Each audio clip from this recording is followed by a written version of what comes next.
ख़ुद नज़रात किसी भी मुल्क की दिफा के लिए फ़ौज और खुफिया इदारे बैक बोन तस्वर किए जाते हैं। अगर मुल्क की खुफिया इदारे मुनज़्ज़म और फ़ाल हो तो वही खुफिया इदारे मुल्क व मिल्लत के लिए फौलादी दीवार किसी हैसियत रखती है और किसी भी नाखुशगवार वाक़े से निमटने के लिए सिक्योरिटी इदारों को बर वक्त आगाह रखती है। नाज़रीन मोहतरम, दुनिया के नक्शे पर लगभग 200 ममालिक आबाद है, जिनमें से 10 ममालिक के पास बेहतरीन इंटेलिजेंस एजेंसियां मौजूद है, जिनका बजट करोड़ों अमरीकी डॉलर्स है। लेकिन बावजूद इसके सबसे कम बजट रखने वाली ISI दुनिया की नंबर 1 और ताकतवर एजेंसी कैसे बनी? दोस्तों, ये हम नहीं बल्कि दुनिया इतराब करती है कि ISI को मात देना नामुमकिन है। इस हवाले से रूसी जनरल बारहा इस बात का इतराब कर चुके हैं। नजर मोहतरम, अगर तारीख पर नजर डाली जाए तो हमारी गुमनाम हीरोज ने ऐसे कारनामे अंजाम दिए हैं जिसने पूरी दुनिया की इंटेलिजेंस एजेंसियों को हैरत में डाल दिया है। खुद नजरात इस हवाले से सैकड़ों वाकयात मौजूद है, लेकिन यह सब का जिक्र करना मुमकिन नहीं। इसलिए आज की वीडियो सेशन में हम आपके साथ हमारे गुमनाम सिपाहियों की चंद वाकयात शेयर करेंगे, जिसके बाद आपके मुंह से बेसाख्ता ISI जिंदाबाद का नारा गूंज उठेगा। नजर मोहतरम, ये वाकया उस बहादुर गुमनाम सिपाही का है जिसका जिक्र न करना यकीनन इंतहाई ज्यादती होगी। नजर मोहतरम, ये वो गुमनाम सिपाही था जिसने इसराइल और भारत के मुश्तरका मंसूबे को खाक में मिलाकर न सिर्फ पाकिस्तान बल्कि पूरी दुनिया को एटमी जंग से बचाया। खुद नजरात, अगर ISI का ये गुमनाम मुजाहिद इस मंसूबे का बर वक्त पता न चलाता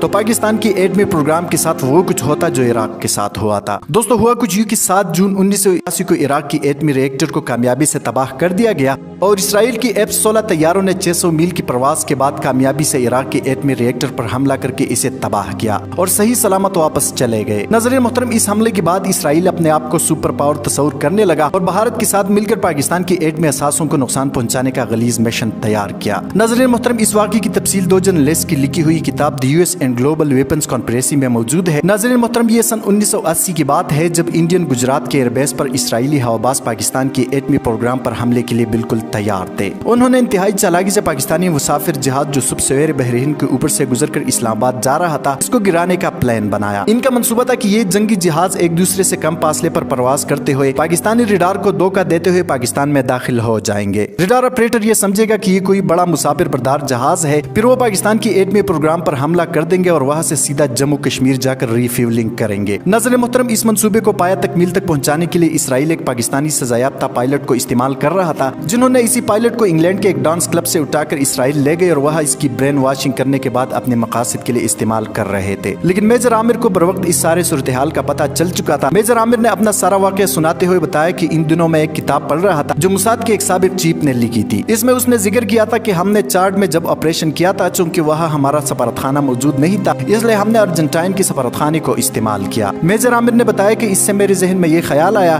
कि इनका तो पाकिस्तान में भी कोई सफारतखाना मौजूद नहीं, कहीं वो यहाँ तो ऐसा काम नहीं कर रहे। मैंने जब अर्जेंटाइन के सफारतखाने के बारे में मालूमात हासिल किए तो वहाँ 2 डिप्लोमेट थे, एक सफीर जबकि दूसरा सेक्रेटरी था, और उनके जरिए मैं उस पायलट से मिला जिसका कोर्ट मार्शल हुआ था। मैंने उसे अपना नाम सईद खान बताया और उसे बताया कि मैं एक पख्तून कौम परस्त हूँ और इनके लिए ही काम कर रहा हूँ। मेजर आमिर ने मजीद कहा कि मैं इसके साथ तकरीबन 2 साल तक रहा, जिसके जरिए मुझे इसराइल के सारे मंसूबे का पता चल गया था। पाकिस्तानी खुफिया एजेंसी ISI इस सारे सूरत हाल का जायजा ले रही थी। हमला सुबह 4 बजे होना था और जनरल जियाउल हक को रात के 12 बजे इतला दे दी गई थी। जनरल जियाउल हक ने सूरत हाल का जायजा लिया और फैसला किया कि हमले को रोका नहीं जाएगा बल्कि मुकम्मल नाकाम बनाया जाएगा। इसके लिए पाकिस्तान एयरफोर्स की 3 दस्ते तैयार किए गए। पहले दस्ते का काम इसराइली हमले को रोकना था, जबकि दूसरे दस्ते को भारत की एटमी प्लांट पर हमला करने की जिम्मेदारी सौंपी गई और तीसरे दस्ते को इसराइल की एटमी प्लांट डेमोना को तबाह करने का टास्क दिया गया। लेकिन इसराइल पर हमला करने में मसला ये दरपेश आ रहा था और वो ये कि पाकिस्तानी जहाज वहाँ रिफ्यूलिंग न कर पाते और इनका गिरना लाजमी था। इस खतरनाक मिशन के लिए 4 हवाबाजों की जरूरत थी, जिसके लिए 10 जानबाज तैयार हो गए। नजर मोहतरम, जनरल जियाउल हक ने जब इस मौके को पाया तो फौरी तौर पर इस्लाम के बदतरीन दुश्मन